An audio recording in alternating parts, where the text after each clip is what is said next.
Hello everybody, I'm Patrick Vincent, and in this Burning Media video we will be going over Scott Pruitt, the head of the EPA's new announcement that he plans on repealing the Obama-era Clean Energy Plan. So in this video we will be going over the myths and facts and dismissing all of the myths. So make sure to tune in and get ready for all of these myths coming up. One of the common myths they like to sell to us is that, the carbon pollution standards will destroy jobs and hurt the economy, when in fact, that is not the truth. Fact is that Americans know we can cut pollution and protect the health of our kids while creating jobs. And in doing so, the EPA has been protecting air quality for more than 40 years. And on top of that, in that time, we've also cut the pollution by 70% while the economy has more than tripled.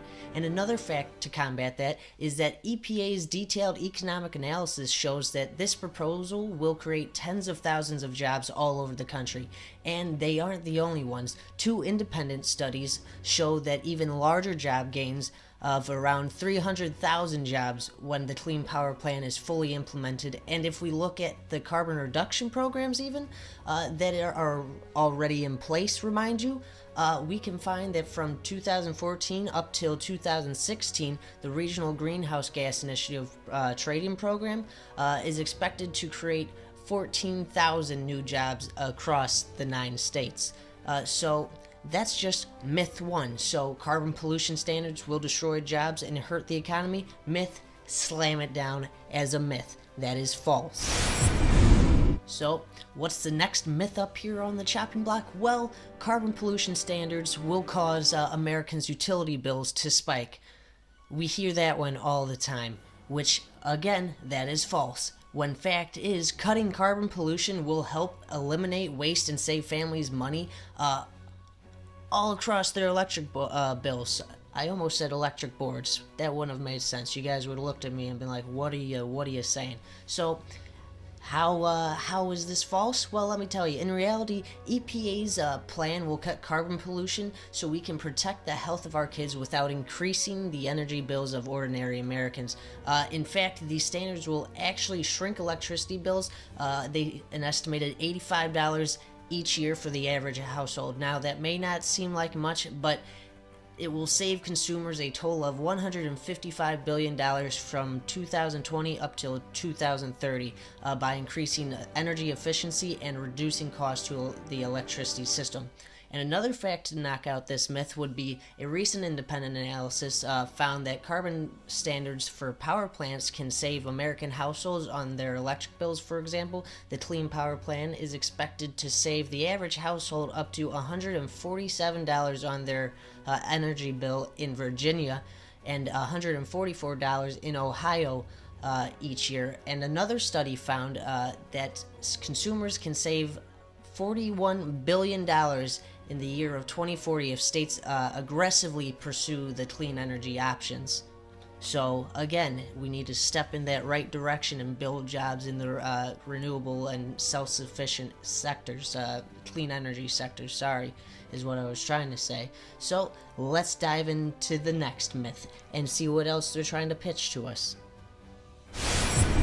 Now, the next myth we hear a lot from the right side, Fox News, so to say.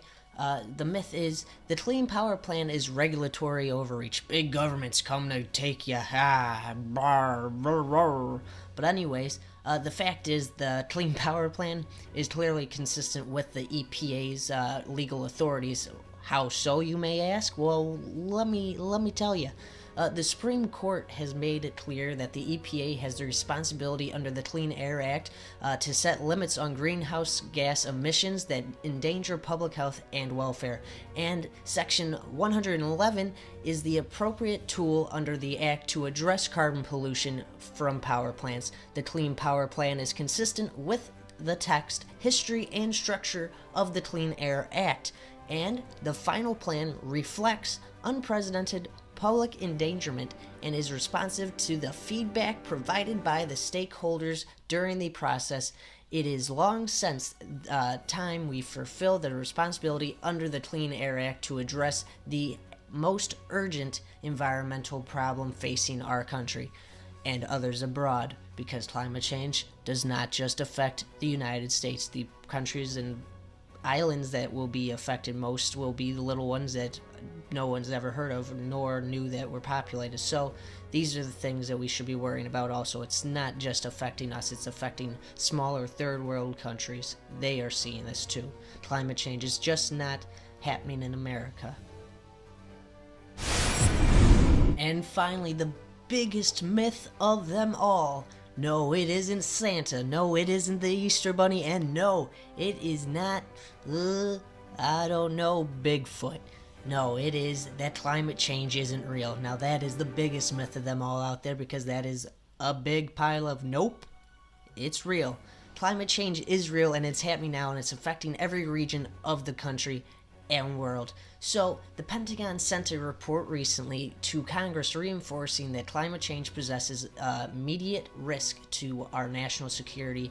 And the report found that global climate change will have wide-ranging implications for the U.S. national security interests over the foreseeable future, because it is aggravated existing problems such as poverty, social tensions, environmental degradation, ineffectual leadership, and weak political institutions that threaten domestic stability in a number of countries. Now, on top of that, we saw that on top of this report that was released last year from a team of more than 300 scientists, they warned that climate change is already affecting the American people in far-reaching ways, and that is disrupting people's lives and damaging some sectors of our economy already. Now, remember, we just had this hurricane. I can't remember how many jobs we just were announced that we saw go down within this last month. I think it was 33,000 was that report.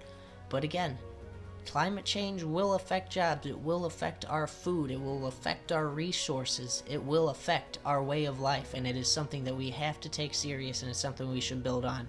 Now, don't get me wrong, if you're part of the oil business, if you're some part of the fossil fuel companies, if you're a coal miner, you name it, whatever, if you're profiting off of climate change, of course you're not going to pay attention to it. Of course you're not going to want to do anything, because you wake up every morning and your bank account's getting bigger.